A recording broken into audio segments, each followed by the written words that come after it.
MM के Bundelkhand zone अध्यक्ष ने पदाधिकारियों व कार्यकर्ताओं के साथ की अहम बैठक। अपने समाज के लोगों को एकजुटता के साथ पार्टी की नीतियों में जुड़ने की करी अपील। पार्टी कार्यकर्ताओं ने फूल माला पहनाकर किया जोरदार स्वागत। कौम का पूर्ण रूप से सहयोग न मिलने पर जताई नाराजगी। अन्य पार्टियों पर लगाया धोखा देने का आरोप। जनपद के सुमेरपुर स्थित इलाज में संपन्न हुई बैठक। यूपी क्राइम न्यूज के लिए हमीरपुर से रोहित तिवारी की खास रिपोर्ट। आज आपने सुमेरपुर में बैठक की, इसका क्या उद्देश्य? इसका उद्देश्य ये है कि हम लोगों को जो है जन जन तक ऑल इंडिया मजलिस इत्तेहादुल मुस्लिमीन के बारे में लोगों को बताना है, जगाना है।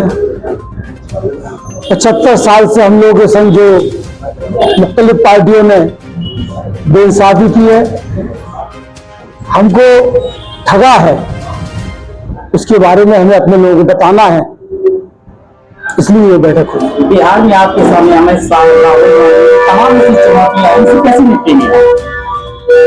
हमारे लिए कोई चुनौती नहीं है। सच्चाई ये है कि हम अपने लिए खुद चुनौती है। अगर आज हम जिस मिशन को लेके आली जनाब बैरिस्टर असदुद्दीन ओवैसी साहब, हमारे प्रदेश के अध्यक्ष आली जनाब शौकत अली साहब लेके चल रहे हैं और हम लोग लेके चल रहे हैं, ये मिशन अगर हमारी कौम, हमारे बिरादरी में पहुंच जाए तो कोई चुनौती हमारे सामने नहीं है। उत्तर प्रदेश में आपका कोई जनाधार नहीं, इसमें क्या कहना है? जनाधार आपका कहना ठीक है कि जनाधार नहीं है, उसी के लिए तो फिक्रमंद हम लोग, उसी के लिए तो हमारे बैरिस्टर साहब और हम लोग आपके सुमेरपुर में हाजिर हुए हैं। कार्यक्रम हुआ, उसका क्या और कैसा क्या उद्देश्य? उद्देश्य तो जैसा आप देख रहे हैं पीछे लिखा हुआ है, अपनों से अपने सियासत और मुस्तकबिल की बात। और चूंकि उद्देश्य बिल्कुल साफ और वाज़ेह है, तो आजादी के बाद से लगातार एक ऐसा वर्ग जिसे ठगा गया और हाशिए पर पहुंचा दिया गया और देश के दोम दर्जे के नागरिक की हैसियत से मुसलमान आज रहने को मजबूर है। मुसलमान क्या, बहुत सारी ऐसी जातियां हैं, बहुत सारा ऐसा समाज है जो उपेक्षित है, और उसी उपेक्षित समाज को एक साथ लाकर सत्ता में भागीदारी देने का और सत्ता को अपने हाथों में लेने का काम करना है। जैसे कि बिहार में प्रथम चरण का चुनाव देख सकते हैं,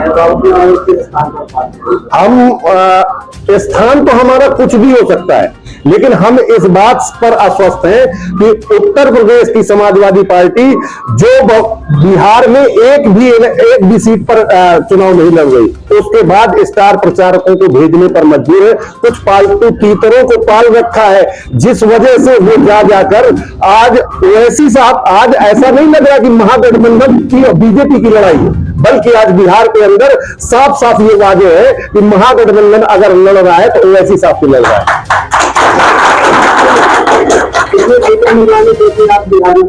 हम 18 से 20 सीटें, जो एग्जिट पोल कह रहा है, क्योंकि मैं तो उत्तर प्रदेश में हूं, बिहार के चुनाव को मैंने देखा नहीं है, लेकिन एग्जिट पोल ऐसा बता रहा है कि 20 सीटों के आसपास हम ही केंद्र लेकर होंगे। बिहार के अंदर अगर आवाम ने और मुत्तहिद होकर वोट किया तो केंद्र में, बिहार में हमारे इशारे पर सरकार चलेगी और हम जो कहेंगे वो होगा।